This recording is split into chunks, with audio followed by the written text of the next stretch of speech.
তোর পাক গুন্নি কি উড়বি নে? আমি এমন কোন ঘূর্ণি বানাইনি যে ওরে না, সব ঘূর্ণি ওরে। 1 2 3 গাইস, আজকে আমরা এমন একটা ঘূর্ণি বানাইতে চলেছি যে ঘূর্ণি আমার জীবনে কখনো বানাইনি, আজকেই প্রথম বানাবো। আর এই ঘূর্ণিটা কিন্তু আমি বানাবো না, আমি বানাবে মিরাজুল। তো কি ঘূর্ণি বানাবো মিরাজুলের কাছে জিজ্ঞেস করি। মিরাজুল, আজকে আমরা কি ঘূর্ণি বানাবো? আজকে আমরা পাক ঘূর্ণি বানাবো। তো পাক ঘূর্ণি কিরকম? পাক ঘূর্ণি বানানো তারপরে দেখিস নি। বানানি পর পাক ঘূর্ণি দেখবো। তোর তোর পাক ঘূর্ণি কি উড়বি নে? আমি এমন কোন ঘূর্ণি বানাইনি যে ওরে না, সব ঘূর্ণি ওরে। তার মানে তোর বানানো সব ঘূর্ণি ওরে?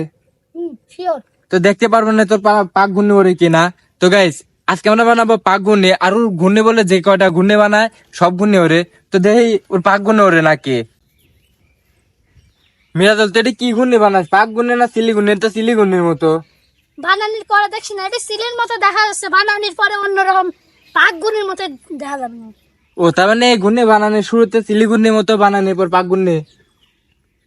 আচ্ছা, তো দেখবো না যে বানানোর পর কিরকম ঘূর্ণি। আমার তো মনে হচ্ছে এটি সিলি ঘূর্ণি, তো বলতেছে পাক ঘূর্ণি। আসলে আমার জীবনে কখনো পাক ঘূর্ণি বানাইনি আর দেখিনি, তো এই প্রথম দেখবো যে কি রকম পাক ঘূর্ণি আর কি। কেরে মিরাজুল, তুই বলে বানাবি পাক ঘূর্ণি, আমি তো দেখছি তুই সিলি ঘূর্ণি বানাবো বসে রইলি।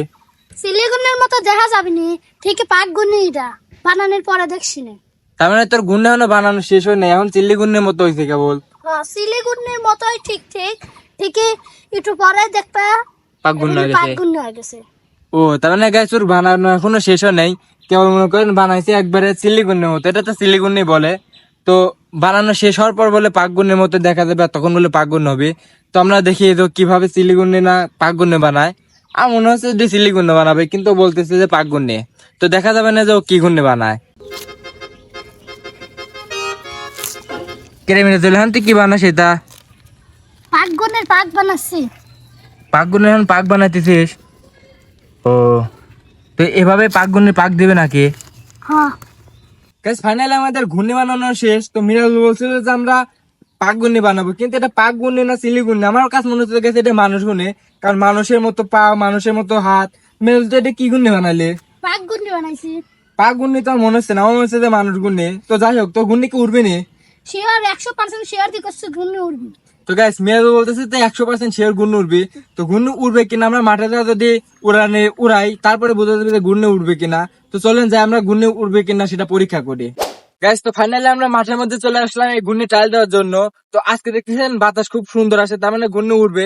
তো ওইদিকে দেখতে পাচ্ছেন যে মিরাজুল সুতানে চলে গেছে, এদিক ধর। তো এখন আমি আনতে ঘূর্ণিটা উড়াই দেবো, আর দেখবো যে ঘূর্ণি উড়ে কিনা। তো মিরাজুল রেডি তো? 1 2 3। তো গাইস, ফাইনালি দেখতেছেন ঘূর্ণি উড়ে গেছে। গাইস, ওর ঘূর্ণি উড়তেছে, বাট একদিকে কোনো কাঁদতেছে। খুব সুন্দর ঘূর্ণি উঠতেছে। আসলে ঘড়িটা বানানো হয়েছে একটা মোটা কাগজ দিয়ে, আর আমাদের কাছে কাগজ কাটার জন্য ব্লেড ছিল না, যার কারণে আমরা টিন দিয়ে কাগজ কাটি, সেই জন্য ভালোভাবে কাটতে পারি না, জন্যই এক মুড়ি কাট হয়েছে। তো গাইস, দেখতে পাচ্ছেন যে ওর ঘূর্ণি উঠতেছে। আসলে ও যা বলে যে তাই সত্যি হয়, ও ঘূর্ণি বানাইলে উঠবে। দেখতে পাচ্ছেন যে কত সুন্দর উঠতেছে, বাতাস কম। আর মেন কথা হচ্ছে এই ঘূর্ণিটা মনে করেন মোটা কাগজের, এর জন্য লেকিন একটু ডিস্টার্ব হচ্ছে। তারপরে দেন আলহামদুলিল্লাহ অনেক সুন্দর উঠতেছে। মেজর, তোর বানানো ঘূর্ণিটা তো উঠতেছে। বানাইছে কিনা দেখা লাগছিল। তা তো ওটাই বানাইছে কিনা, তোর বানানো ঘূর্ণি তো উঠবে 100%।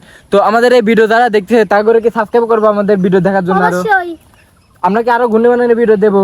অবশ্যই দেবো। তো গাইস, আমাদের যদি আরো ঘূর্ণি বানানোর ভিডিও বা ঘূর্ণি উড়ানোর ভিডিও যদি আপনারা দেখতে চান, তাহলে আমাদের ইউটিউব চ্যানেলটা সাবস্ক্রাইব করবেন, আর ফেসবুক থেকে দেখলে ফলো করবেন। তো আমাদের আজকে ভিডিওটা এ পর্যন্তই, দেখাবো এর পরে কোনো একটা ভিডিওতে। ততক্ষণ সবাই ভালো থাকবেন, খোদা হাফেজ, টাটা।